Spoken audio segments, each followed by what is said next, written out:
Hello everyone, welcome back to Albion Online. I'm Cat Dad Things, and today I have something special in store. With the new Lands Awaken update that came out in November of last year, the developers seem to have been pushing more of an open world touch to the game. It changed the name of the game. They increased the fame values for all kinds of things. It was great. But we still have dungeon maps. Now they did get changed a little bit, like in the Black Zone, the Outlands for a reason. You can pop your tier 5 to tier 8 maps in a tier 5 zone, which is great. But what about the Royal Continent? In the Outlands and the Black Zone, you don't necessarily know who's out there. Anyone can roll up on you, try and steal your loot, try and steal your equips. So open world fame farming, although it is very lucrative, you could be half HP and then a group rolls up on you and you're done. But the maps, you can still gain a good amount of fame and a lot of silver from the drop. So what I did today is I took 10 tier 6 maps, popped them in a red zone, and then I took 10 tier 7 maps. I also popped them in a red zone. I was faction flagged because I wanted to tally up how many faction points I can get. You do get a reduced amount, whereas in the open world, if you're hitting mobs out there, you do get more faction points, but we're just trying to see what kind of silver we can gain from this. Maybe cover the cost in the maps. So stick around, I'll show you the different amounts of fame that I got, if it's worth it, and how much silver I earned from this activity, as well as roughly about how long it took me. The build that I decided to go with is totally based off of personal preference. There are definitely better builds out there for solo dungeon clearing, but this is the one that I just like to do. So I went with the Infernal Scythe. If you're going for this kind of a style, it's definitely needed that you have the Scholar Hood for the mana regen, because all axes, they are kind of mana hungry, like they use a lot of energy, and then the Mercenary Jacket for a good solid health sustain. I did that because I wanted to run Stew, so I could do better my mob clearing.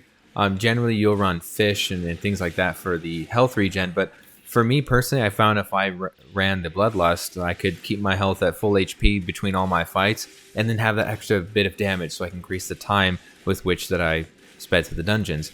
As far as the boots, any leather boot works as long as you use the Refreshing Sprint. That puts a nice little cooldown bonus on all of your abilities and things like that. For the Q, I went with Q3 just because it's really versatile. You get a lot of damage off on it. You can keep the bleeds up pretty sustainably. I just prefer Q3. I really like that ability. And I went with the Infernal Scythe for the E because it does clear mobs pretty well. There is a certain combo that you can use that can down groups pretty fast, and I'll show you how it goes. Sprinting is optional, of course, but what you want to do is lay down your Raging Blades on your W, throw your first 2 Qs, then you start your E, and when the first part of your E goes off, you lay down your third Q, and by the time the second part of your E hits, you'll have that increased damage, and you should take out most mobs almost instantaneously. If not, then of course if you run the Thetford Cape, just one auto attack and for sure you've got him down. Now, of course, there are other builds that are way better than this, that are way faster than the Infernal Scythe at clearing dungeons. But for me personally, I happen to enjoy it a lot. I have a lot of fun with this. And I'm a big proponent in these games and making sure you have fun. Because in a game like Albion Online, it's very easy to burn yourself out doing the same monotonous thing over and over and over again. So the style I like to play is to do things that are important, like I'm progressing, but I'm still having fun at the same time. So maybe in the future I can come up with a video on some like efficient fame farming builds that you can run in solo dungeons just for efficiency's sake.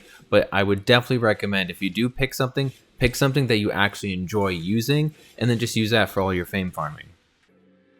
Let's take a look at the fame and silver gain from the activity. I did use a 4.2 Satchel of Insight, like in my previous video through the Corrupted Dungeons.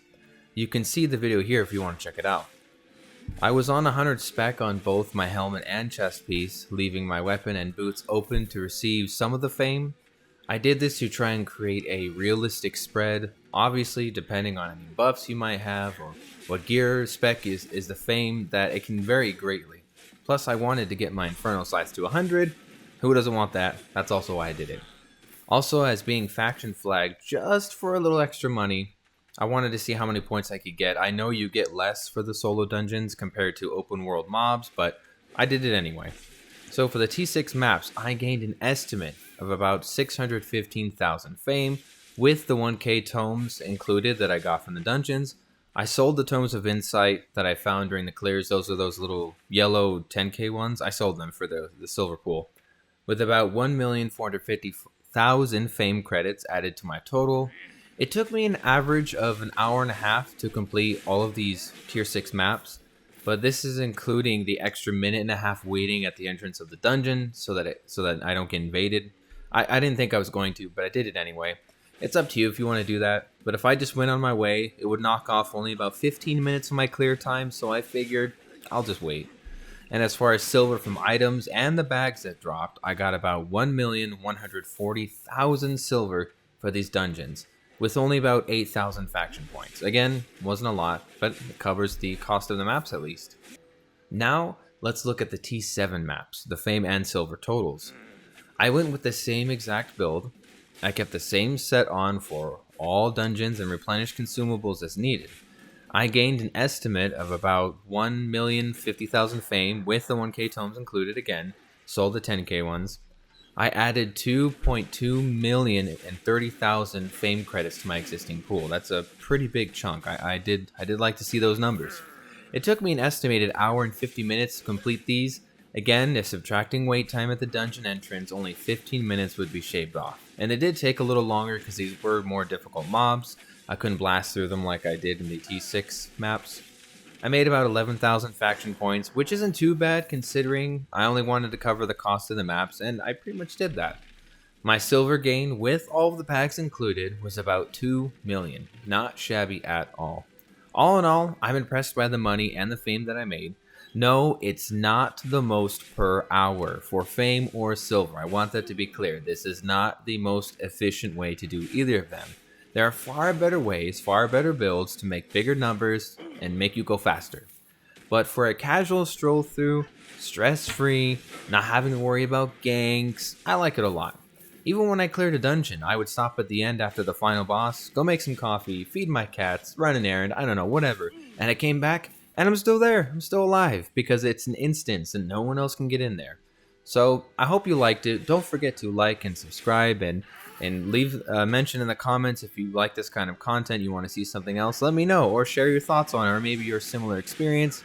Again, I'm CatDadThings, and thanks for watching. I'll see you in the next one.